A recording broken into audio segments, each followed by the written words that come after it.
the main event of Senior Bowl week going into it, and that was the tackles, specifically Josh Connolly of Oregon and Ariante Ursary from Minnesota. Those two guys, if it's not Will Campbell or Kelvin Banks at the top, that's the Patriots need to use a premium draft pick on the tackle, and those are going to be the guys in the conversation at 38 or maybe even moving up into the back end of the first round. Going into the week, it felt like it was more of a kind of style thing. It was hard to say one was definitively better than the other. Connerly's a little smaller, a little more technically sound. Ursary's more the power player, but he does have good agility. What did you make of those two in a head-to-head setting in Mobile? Yeah, it was fun because they were on the same team. So we got to see them go up against a lot of the same guys, and it was often one right after the other. So you really got a good feel for both players. I felt like against similar competition, which is rare, but you mentioned it already. It's really more like a flavor thing at this point, I think, with both these guys. Ursary, certainly the bigger of the two players. I mean, he's a monster. It stands right out, thickly built, wide body, tall, lengthy. He's got all of those measurables and then some, in that kind of souped up molds, whereas Josh Connerly is the more athletic player, the lighter on his feet player, the more agility and ability to mirror guys out on the edge. So it matters a lot of, just scheme and what you want in a player. I thought both guys were pretty much as advertised, both strengths and weaknesses wise. Ursary, you're not going to get through him. You're not going to be able to go through his chest. You're going to have to go around him, and you're not going to have a good time in the run game against that guy either. He's going to move bodies. There's no doubt about that. And Connerly is a dancing bear out there. But I would say that the one thing that stood out to me about Connerly in these practices was overshooting a little bit in his pass sets and opening up that inside counter. And we saw that at times on his college film at Oregon as well. I think that's his biggest frontier as of right now to try to overcome at the next level. A lack of mass is a problem for him in handling power. And then number two, overcompensating for that and being a little bit over aggressive, like the rep everybody has seen at this point against right. Mike Green. He tries to jump set and come out to him and then gets kind of caught in the air and he gets himself put on the ground. So those are the types of things that you look for with undersized tackles like Connerly is, are they going to be able to hold up in pass protection and against power specifically? And I thought he was a little bit streaky there. And with Ursary, he plays tall. He plays upright. He's got a high pad level, and he's going to be somebody that's going to struggle at times, I would say, with those really speedy, twitchy rushers off the edge that can really bend and corner the edge. So both guys, it's a flavor thing. I don't think either one of them hurt themselves overall this week, but I don't feel great about them going in the top 20, let's say. This definitely feels like an end of the first round, early second round type of thing. So I want to get to where they're going to go, because I already see some people in the comments talking about that. But just when it comes to Connerly, I love that the Senior Bowl does, and a lot of the showcase games do this. Like at the end of the week, there's a practice player of the week at each position, but it's voted on by the opponents. So the defensive lineman picked the best offensive lineman, the cornerbacks picked the best receiver, right? And on and on and on like that. And Connerly on that, I think it was the national team that he was on, it's the American national team at the Senior Bowl, was named the practice player, offensive lineman of the week for his team, and struggled in the game. And this was done before the game, but you kind of mentioned it. It was a good week, but it wasn't a great week. It didn't seem like he had that overwhelming success. What did you see from him? Like, what do you think the defensive linemen were seeing that he won player of the week? Do you think even with his struggles, he was the best offensive lineman on his team? Or like, how do you square those two, that he didn't have the week everybody thought he was going to have, but the players he was going against certainly thought he was the best that they had to face? It's a good question. It's something I've been scratching my head about a little bit since the Senior Bowl, because I thought during the practice week, and I also thought during the game, he was a little bit inconsistent as well. So I was pretty surprised to see him win that award. Like I mentioned, I think the biggest thing with him is just mass. Like he's just not the biggest guy out there right now on the offensive line, and has struggles with that, and then has struggles opening that inside. I was pretty surprised to see everybody's so high on him. But I think the one thing that definitely stands out is his athleticism. And if you're one of these speedy rushers that's just trying to get around the edge all the time, I could see why it would be difficult to go up against a player like that, because he is really difficult to beat to the landmarks there on the outside. So if you are a speed rusher, if you're a guy that wins with bend and that ability off the ball and stuff like that, then yeah, Connerly is a tough matchup for you. If you're a longer rusher, if you're a good speed to power guy, like Mike Green was, for example, then Right. I think you're going to have a little bit more success against him.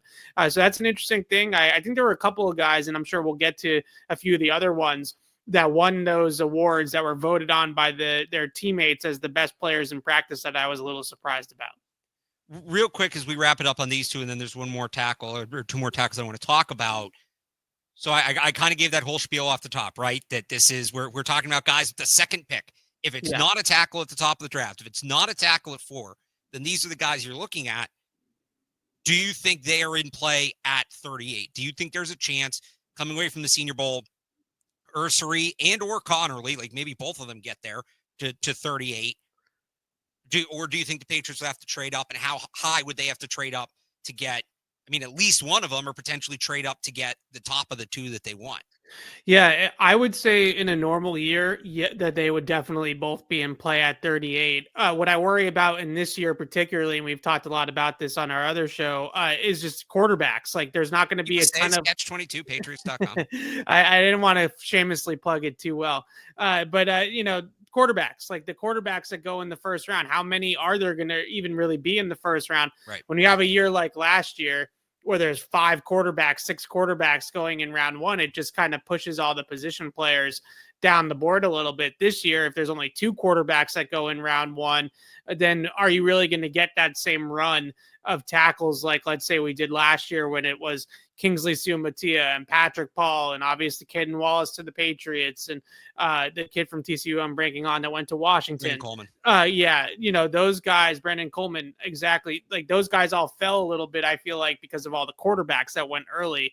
So in this draft, I still think that those 2 are probably, if I were to do a top 50, somewhere in the 30s to 40s, but they might get pushed up because tackles always get pushed up. I came away from the Senior Bowl thinking that a guy like Connerly is much more on par with like Kingsley Sumatia last year in terms of high upside, really high ceiling, has starter caliber traits, but is more in that developmental prospect type of mold.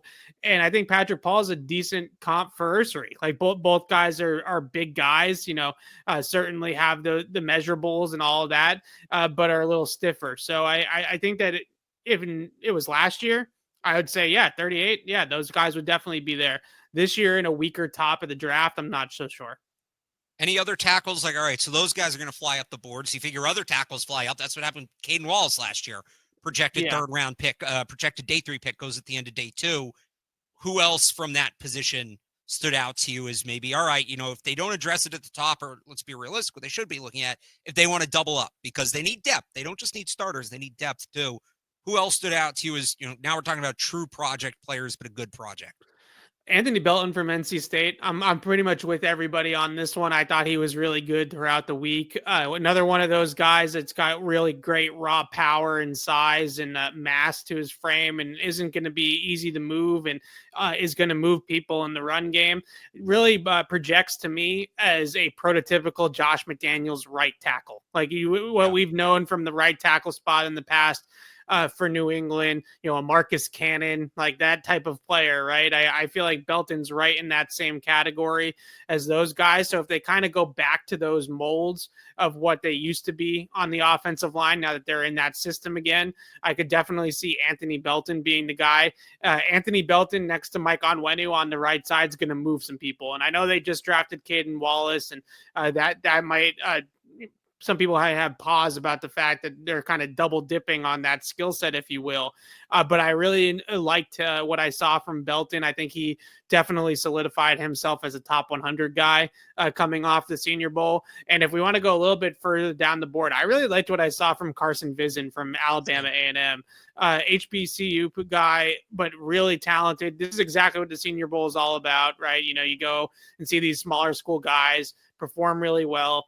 On day 1, they do those showcase reps at the end of practice, right at the 50-yard line, one-on-ones.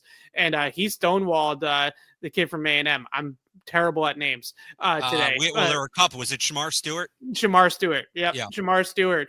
They had a one-on-one rep, the two of them together, and Stewart got shut down by Carson Vizen. And that really stood out to me. Those are high showcase reps. That's a intense drill there and competitive drill.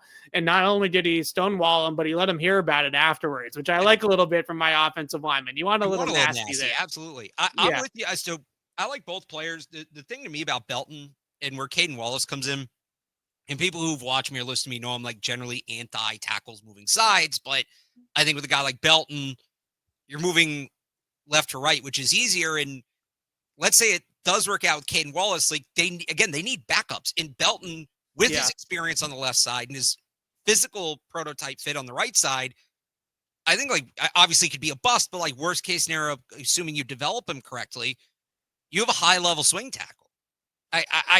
I'm hesitant to use this comp because I don't know that he can be this level of player, and there's other sort of things that come with this comparison.